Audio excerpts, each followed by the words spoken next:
Well, hi friends, I hope you're doing well today. Today I want to make a video that is in response to a comment that was in response to my most recent video. And this comment came from somebody named Jenna, and she left a rather long comment, and it was not necessarily in agreement with the things that I was saying. And it's funny because when I made this channel, I was imagining that the comments that I would get would be people saying things like, amen, yes, praise, correct. I was expecting it to be a bunch of Christian folk who agree with me, but I have seen an opposite trend happen where I receive long comments that don't necessarily agree with me. And I think that's fantastic because you guys are the people who I'm trying to talk to. And I appreciate that people are interested in leaving long comments that don't necessarily agree with me. Also, I hope you like my new light. It looks a bit more dreamy.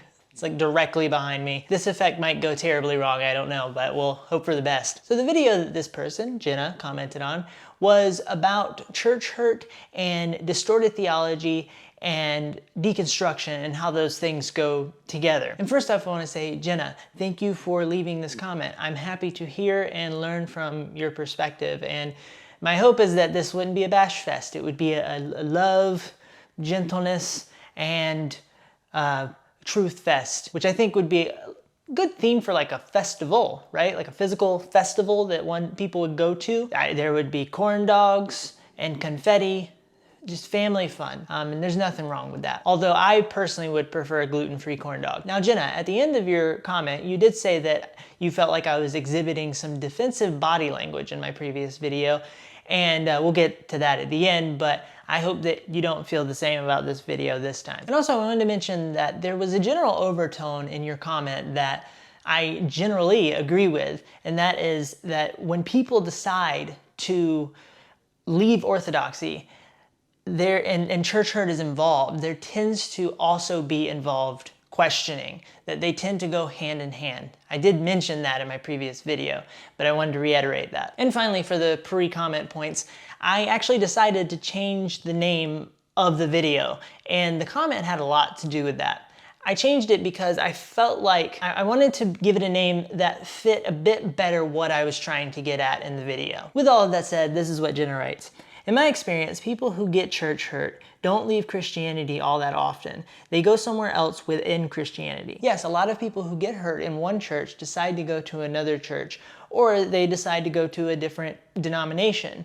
But a lot of people leave the church altogether, or leave the faith altogether, or completely redefine the faith away from orthodoxy. And by the way, I actually mentioned that point in the previous video. I think where we may have some disagreement is how much each one happens. And I don't know. I don't know how much each one happens from a statistical standpoint. I just know that I see a lot of both of them happening. And I actually mentioned that point in my previous video. Where we might disagree a little bit is how much each one happens. And listen, I don't have statistics on how often people are leaving the faith altogether because of church hurt or redefining their faith in what I would consider to be a problematic way, versus how many people who are just moving from one church to another. But I do believe it is happening quite often. You Xtians like to go down this road because it's easy to counter. Quote, oh, we're just people in the church, We're all sinners redeemed by grace. Everybody gets hurt at some time or another, unquote. Well, a lot of people get hurt by somebody or by a group in the church, and they decide to not come back for years. There's a verse in the Bible that talks about how it's important to not forsake the gathering. When people decide to dip out from the church, they are alienated from their fellow believers. They are not learning about the faith in the way that comes from engaging together in community. They might be reading their Bibles, hopefully, but there's something special that you get from being together with the body. There's isolation that happens, and a lot of times if people have questions, they might go off on their own, go into a deep well of thinking through all sorts of things and not necessarily doing that together with the body. Now, my sense from this comment is that you maybe don't necessarily look at the Bible like I look at the Bible when I say that the Bible is truth and it's God's word. And a lot of times people, if they do get with a community, they may get with another community that's going to lead them other ways. And that the community is a very powerful thing. It's going to lead people in different directions. And yes, a lot of people in the church are woefully unable to deal with these questions when somebody has them. And yes, a lot of times that leads to the person who has them feeling like they don't really have answers to what they're working through. I hope you noticed that in my previous video and in this video, I'm throwing criticism at both sides. She goes on to say, you haven't put in the work. You don't know why people leave. You just guess or have heard of this one. No, actually, I've listened to people who have deconstructed their faith. An example would be John Steingart. I've spent some time learning about his story. Lisa Gungor, I've spent some time learning about her story. A little bit of time learning about God is Gray, for example. Those are a couple of examples of people that I've learned from. So I'm not just pulling from my own like camp, if you will, or just making these ideas up. People who have some type of problem in their church will go to the next one down the road in their denom. Or if it's broad enough at a conference or synod level, they'll look into another denom. Church hurt may be the last straw in a long line of questioning, confronting, quote unquote, deconstructing, as it's stupidly and popularly termed. Yes, to people moving from one place to another, and well said to this idea of it often being the last straw. Yes, church hurt can come anytime in this mix, and sometimes not at all. And also, I would be curious to know why you do feel like deconstructing is a stupid term.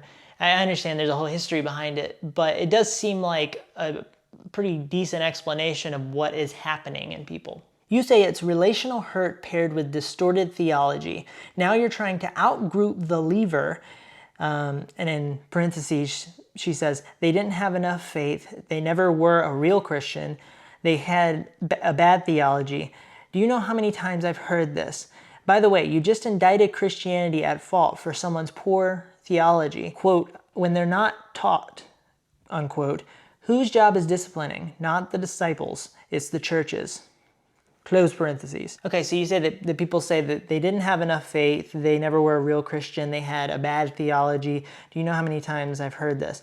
So I'm not sure why you hearing that so many times is an argument, if to be honest. If the Bible is true and it teaches those things, that's what matters here.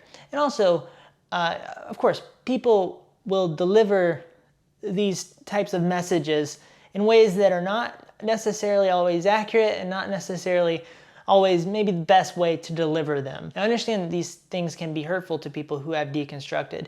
And what I'm not advocating for at all is for people to say these things in a way that is intentionally or recklessly hurtful to people who they're talking to. We need to be kind and gentle.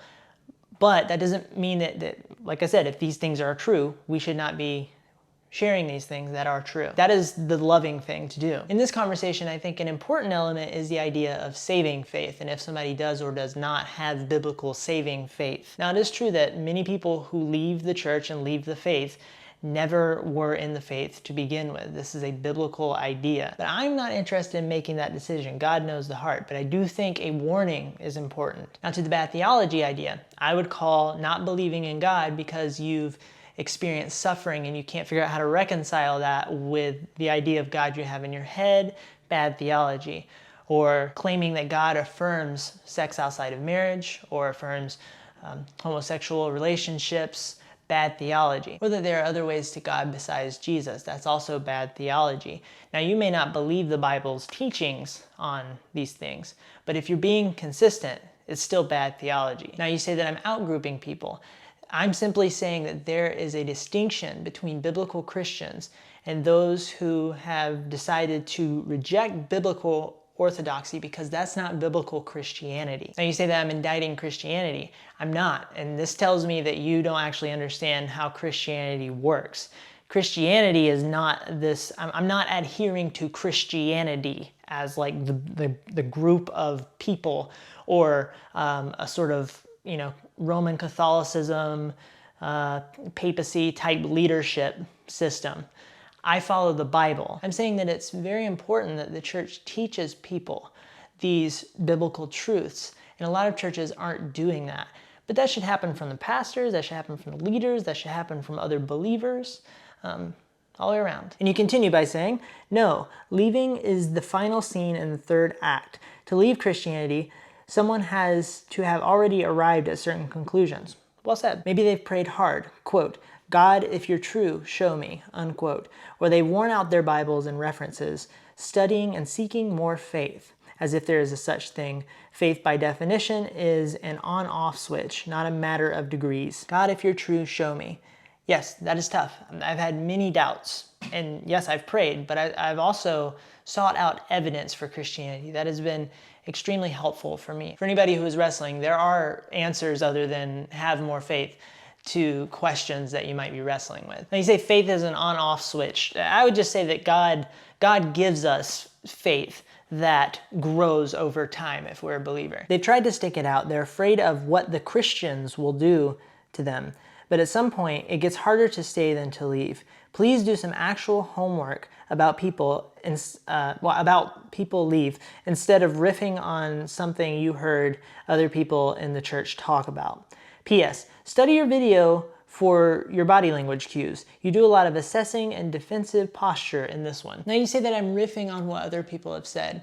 I'm curious, why do you think that that's what I'm doing? I have listened to stories. I have done my homework. I'm wondering if it's easier to dismiss me if you put me in that light. Now into the body language. I'm a little confused by this one, I gotta be honest. First off, I don't really know what assessing body language is. I'm not saying it doesn't exist, I've never heard that term. I do know what defensive body language is, and I have a lot of general curiosities that sometimes develop into obsessions, and one of those has in fact been body language. Now I'm absolutely not an expert on body language, but I have spent some time learning about it, and I'm having a hard time seeing where my defensive body language came from. This reminds me of a TED Talk that I watched one time with a guy who was, he did an exercise with the crowd, and he was showing the difference between communicating with your palms up like this and communicating with your palms down, and also communicating with your fingers pointing. And the difference was really interesting. And of course, the best one is generally, unless you need to point at somebody, is to have your palms up. It's very welcoming and approachable. But anyway, I do talk with my hands a lot, but my arms were open, for example. That's one thing that can be defensive, is you're covering your chest.